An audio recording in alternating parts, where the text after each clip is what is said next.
ఇవాళ అయితే కావ్య అయితే రాజుతో నేను నెల తప్పాలని అనుకుంటున్నాను. అందుకే మనం బూత్ బంగ్లాకి వెళ్దాం అని చెప్పేసి కావ్య అయితే అంటదనమాట. నాకు కూడా నువ్వు నెల తప్పాలనే ఉందని చెప్పేసి రాజు అయితే అంటాడనమాట. దానికి బూత్ బంగ్లా వరకు అక్కర్లేదని చెప్పేసి ఇంకా ఇద్దరైతే రొమాంటిక్ మూడ్లోకి అయితే వెళ్ళిపోతారనమాట. ఉదయాన్నే నిద్రలేచిన కళ్యాణ్‌కైతే మ్యూజిక్ డైరెక్టర్ అయితే ఫోన్ చేసి కంగ్రాట్స్ అయితే చెప్తాడు. ఎందుకని చెప్పేసి కళ్యాణ్ అనగానే నా నెక్స్ట్ మూవీకి మొత్తం నువ్వే పాటలు రాస్తున్నావు అని చెప్పేసి అనడంతో కళ్యాణ్ అయితే ఒకసారిగా షాక్ అయిపోతాడు. కానీ అవకాశం వచ్చింది కదా అని చెప్పేసి గురువుగారికి ఇచ్చిన మాట తప్పను అని చెప్పేసి అంటాడనమాట. ఇప్పుడు నువ్వు నాకు ఇంకా నచ్చావయ్యా అని చెప్పేసి మ్యూజిక్ డైరెక్టర్ అయితే అంటాడనమాట. నమ్మిన వాళ్ళని వెన్నుపోటు పొడిచి అవకాశాలు చేజిక్కించుకుంటున్న ఈ రోజుల్లో నీలాంటి నిజాయితీ పరులు ఇంకా ఉన్నారంటే నాకు చాలా ఆశ్చర్యంగా ఉందని చెప్పేసి కళ్యాణ్ అయితే మెచ్చుకుంటాడనమాట ఆ మ్యూజిక్ డైరెక్టర్. నీకు ఈ అవకాశం ఇవ్వమని స్వయంగా మీ గురువుగారే నాకు ఫోన్ చేసి చెప్పారని చెప్పేసి ఆయనంతా కళ్యాణ్ అయితే ఒక్కసారిగా షాక్ అయిపోతాడు. కావాలంటే ఒకసారి మీ గురువుగారికి ఫోన్ చేసి కన్ఫర్మ్ చేసుకోండి అని చెప్పేసి అతనైతే చెప్తాడనమాట. సరే అని చెప్పేసి వెంటనే లక్ష్మీకాంత్కి అయితే ఫోన్ చేసి నిజమేనా అని చెప్పేసి అనగానే అవునని చెప్తాడనమాట అతను. ఇక ఆ మాటలతో కళ్యాణ్ అయితే షాక్ అవుతాడనమాట.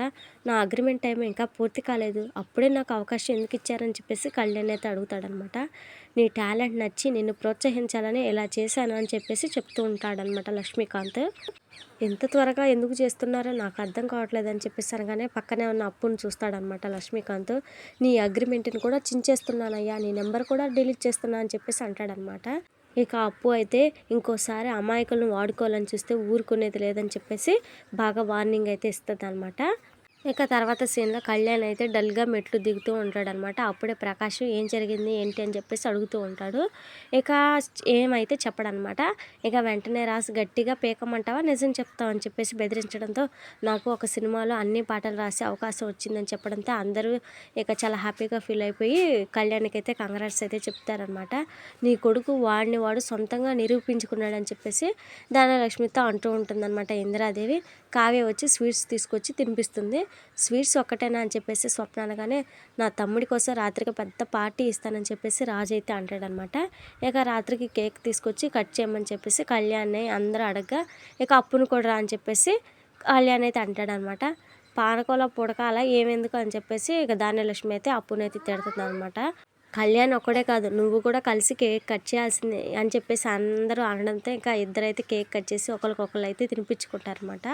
రాహుల్ కేక్ తినిపించడానికి అని చెప్పేసి రాగానే అప్పు అయితే కోపంగా చూడటంతో నేనేం తప్పు చేయలేదని చెప్పేసి అంటూ ఉంటాడు రాహుల్. ఇక కేక్ కటింగ్ అయిపోయిన తర్వాత అందరూ ఇంకా ఎంజాయ్ చేస్తూ ఉంటారనమాట పాటల డ్యాన్సులతో. ఎంతలో అయితే మీ ఫ్యాక్టరీకి ఎవరో మంటలు అంటిస్తున్నారని చెప్పేసి రాజుకి అయితే ఫోన్ రావడంతో రాజు అయితే కంగారుగా బయలుదేరి వెళ్తూ ఉంటాడు.